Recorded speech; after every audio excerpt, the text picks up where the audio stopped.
이어지는 집중호우로 포항시 죽장면에 피해가 집중됐습니다. 도로가 끊기고 전기통신이 두절되면서 골짜기 마을 곳곳이 고립됐습니다. 태풍의 만조까지 겹쳐 피해가 컸던 포항 구룡포 지역은 주민과 해병대원, 자원봉사자들의 노력으로 이틀 만에 제 모습을 찾아가고 있습니다. 여러분 안녕하십니까? 포항 MBC 뉴스입니다. 어제 태풍이 빠져나간 뒤에도 포항시 북구 죽장면에는 178mm의 비가 더 내려 침수 피해가 속출했습니다. 주민들이 고립되고 도로가 끊기는 등 불과 반나절 만에 상간 마을이 쑥대밭으로 변했습니다. 장미쁨 기자가 보도합니다. 굵어진 빗줄기에 마을 하천이 제방을 넘더니 순식간에 마을을 덮칩니다. 하천 인근의 시장이며 학교가 순식간에 물바다로 변합니다. 물이 넘어올 줄은 상상도 못 했거든요. 그 넘어와가지고 막 이 갑자기 닫히니까 뭐 겁나가지고 도망가도 못 가겠고 물건이 뭐 내려가도 건질 수도 없고 보고했었어요. 요즘. 밀려온 토사가 운행 중이던 순찰차를 덮치는 아찔한 사고가 나는가 하면 마을 제방이 무너지면서 고립된 주민 2명이 소방 헬기에 구조됐습니다. 불어난 물속을 헤엄쳐 긴급 대피하다 떠내려온 나무에 다치기도 했습니다. 처음에 올 때는 이리 물이 넘을 줄 모르고 준비를 안 했다 카요. 그런데 다리 위에 물 넘을 때만 탁 다치고 난 다리 다 다쳤어요. 나무가 떠내려가 걸려가. 순식간에 들어닥친 물에 31번 국도 이맘교 일부 구간이 떠내려가 도로 통행마저 중단됐습니다. 이 때문에 바로 옆 학교 교사와 학생 80여 명이 4시간여 동안 고립됐습니다. 불과 2-3시간 동안 쏟아진 폭우로 하천물이 다리를 덮쳐 교량 연결 부위가 완전히 파괴됐다가 지금은 이렇게 임시로 복구하고 있습니다. 상가와 주택 수십여 곳이 침수 피해를 입었고 인근 1,500여 가구의 전기와 통신이 일제히 끊겨 복구 작업이 진행 중입니다. 포항시 죽장면에는 소규모 촌락이 많아 마을 진입도로와 농경지, 주택 등 상간 지역의 피해는 더 클 것으로 우려됩니다. 그 사이 물이 왜 굉장히 불어가지고 아이고 정말 뭐 장난이 아닙니다. 마을 전체가 뭐 담이 붕괴되고 뭐 집안에 물이 다하고. 태풍 오마이스가 지나갈 당시 죽장면 강우량은 52mm에 그쳤지만 오후 들어 시간당 53mm의 폭우가 쏟아지면서 피해가 속출했습니다. 포항시는 아직도 일부 지역에서 통신 두절과 침수 피해를 호소하고 있는 것으로 파악하고 복구 작업에 속도를 내고 있습니다. MBC 뉴스 장미쁨입니다.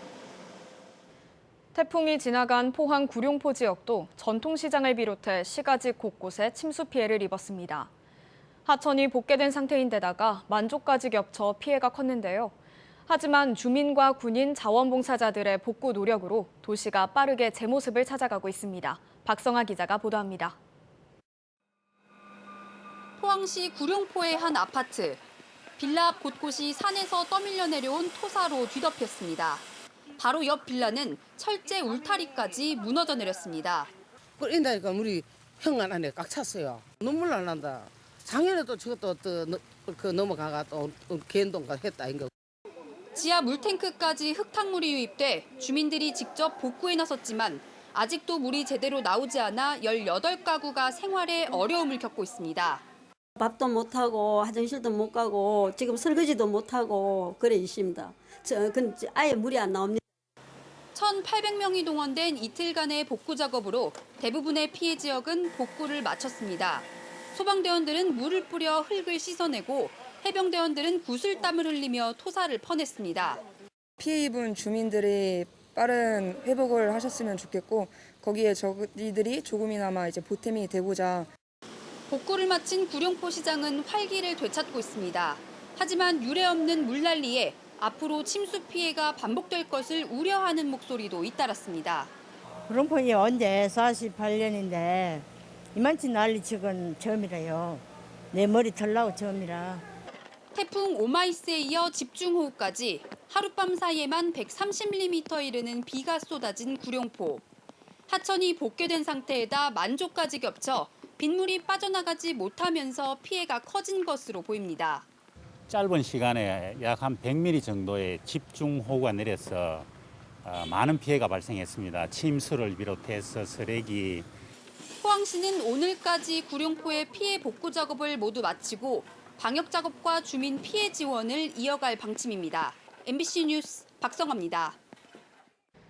경주시는 제12호 태풍 오마이스의 영향으로 제방과 도로가 유실되거나 붕괴돼 3억 원의 피해가 발생했다고 밝혔습니다. 경주시 외동읍 우박교 제방 80m와 문무대왕면 소하천 제방도로 20m가 유실되는 등 공공시설 8곳에서 피해가 발생했습니다. 또 경주시 간포읍에 있는 숙박업소 지하 주차장에서 차량 7대가 침수 피해를 입었습니다. 경북도의회는 이번 임시회에서 통합신공항 이전지 결정 과정에서 나온 군위군의 대구시 편입에 대한 입장을 의결해야 합니다. 본격적인 논의의 첫 관문인 상임위원회가 열렸는데 찬반 의견이 맞서면서 결론을 내리지 못했습니다. 김건엽 기자가 전합니다. 경북도의회 행정보건복지위는 오전 일정만 공개하고 군위군의 대구시 편입에 대해 논의하는 오후 일정은 비공개로 진행했습니다. 상임위에서는 찬반 의견이 팽팽하게 맞선 것으로 알려졌습니다. 찬성 측 입장은 통합신공항 추진을 위해 또 편입에 대해 이미 동의 서명을 한 만큼 약속을 지켜야 한다는 겁니다.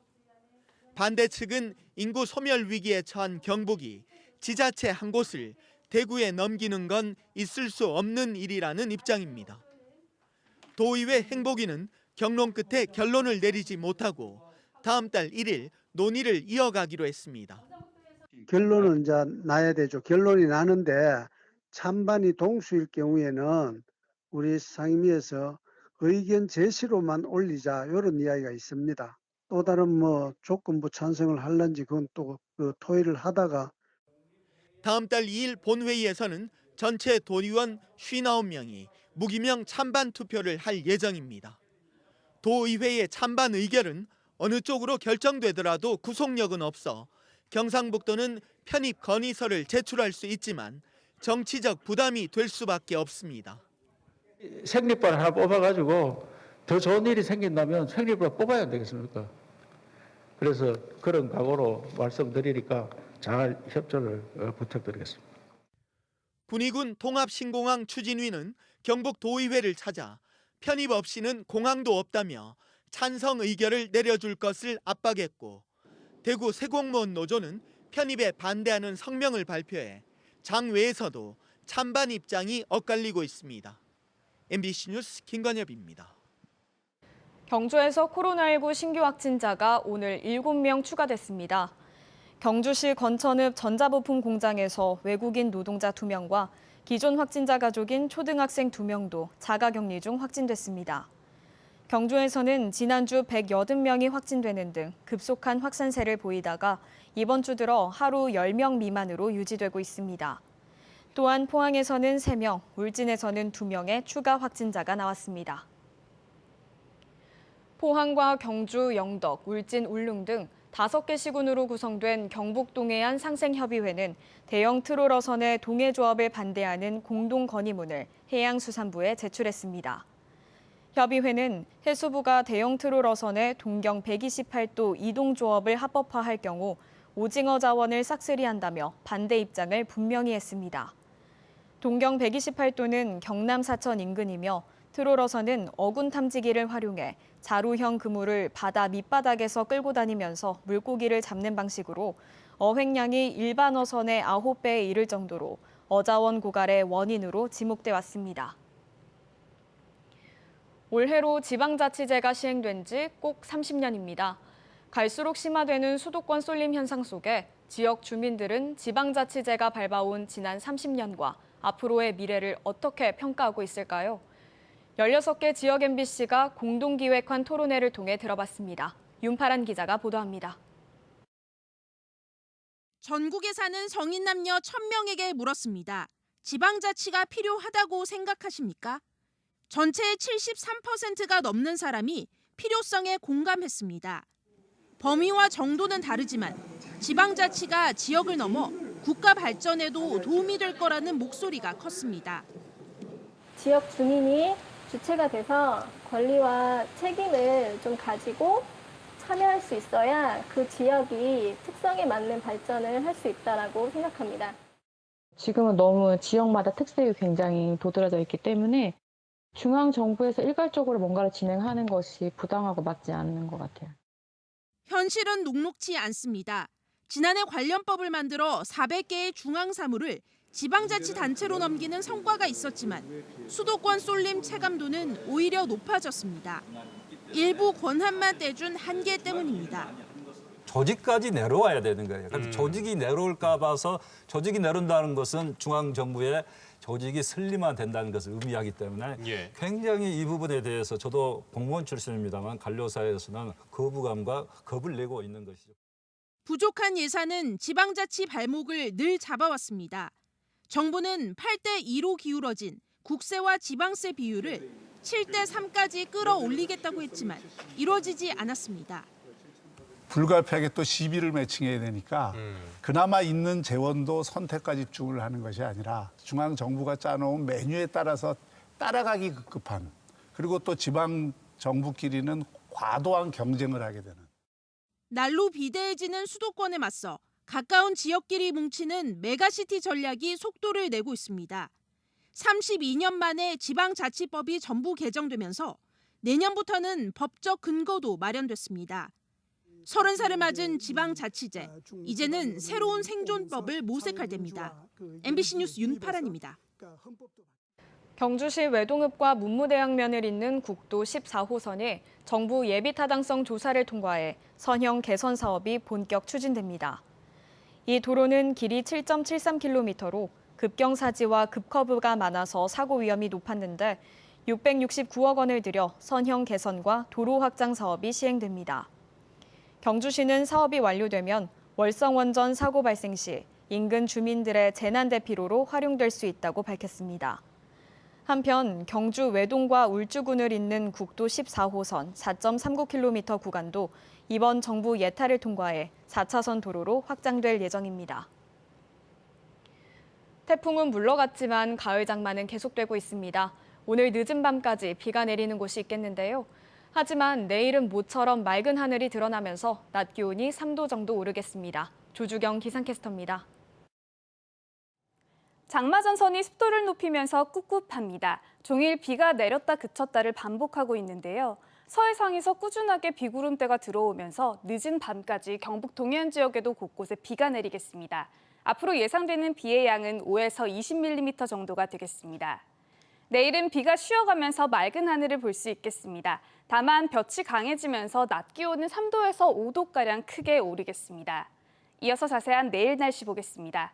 아침 기온은 21도에서 25도 분포로 오늘과 비슷하거나 조금 높게 시작하겠고요.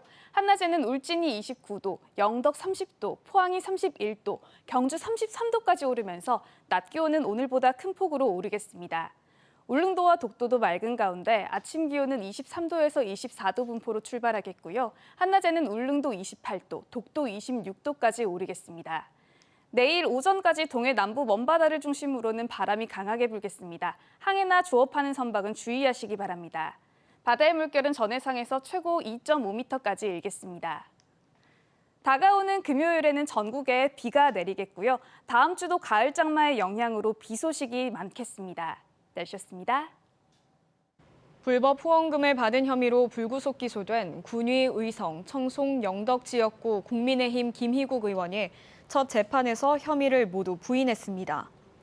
김 의원 측은 오늘 대구지법 형사 11부 심리로 열린 첫 공판에서 혐의 사실을 인정하지 않는다고 밝혔으며 김 의원의 전 비서관 A씨를 포함해 뇌물수수와 정치자금법 위반 등 혐의로 기소된 다른 피고인 8명도 모두 혐의를 인정하지 않았습니다. 김 의원은 2015년 대구 염색산업단지가 노후산단 재생사업 대상에 선정되게 해달라는 청탁을 받으면서 대가로 공단과 관련 업체 직원 명의의 쪼개기 후원 방식으로 980만 원가량을 받은 혐의로 재판에 넘겨졌습니다. 어제 오후 3시 50분쯤 포항시 남구 형산강 하구 포항 운하관 인근에서 4톤급 어선 A호가 좌초됐습니다. 당시 A호에는 선장 1명이 타고 있었는데 사고 직후 지나가던 어선으로 대피해 다행히 인명피해는 없었습니다. 포항해경은 기상 상황을 고려해 오늘 오전 어선을 선착장으로 옮겼습니다. 경상북도는 보안이 취약한 농산간 지역 소규모 수도시설 2,500여 곳 가운데 800여 곳에 2023년까지 48억 원을 들여 외부인 침입을 막는 보안 체계를 갖추기로 했습니다. 소규모 수도시설 보안 체계는 24시간 원격 감시할 수 있는 CCTV와 개폐 감지 장치로 구성해 침입자가 발생하거나 소독약이 부족하면 관련 정보를 시설물 관리자와 지방자치단체 담당자에게 문자로 알려줍니다. 경북도 내 507곳은 이미 설치돼 있으며 1,220곳은 지방상수도 공급 계획이 있어 설치 대상에서 제외했습니다. 경상북도가 대구은행과 농협은행, 하나은행, 국민은행, 경북신용보증재단과 함께 소상공인의 코로나 위기 극복을 위한 버팀금융 업무 협약을 체결했습니다. 이번 협약으로 금융기관이 96억 원을 보증재원으로 출연해 15배인 1,440억 원까지 융자 보증 지원이 가능해졌습니다. 지원을 희망하는 소상공인은 경북신용재단이나 협약에 참여한 금융기관으로 신청하면 되고 업체당 최대 5천만 원 이내, 최장 5년간 지원됩니다. 경북도 내 초중고등학생들에게 내년부터 진학지원금과 수학여행 경비가 지급될 것으로 보입니다. 내년부터 초등학교 3학년과 중1, 고1 학생에게 진학지원금 30만 원을 지급하는 내용의 학생 진학지원금 조례안이 경북도 의회 상임위에서 원안대로 가결됐습니다.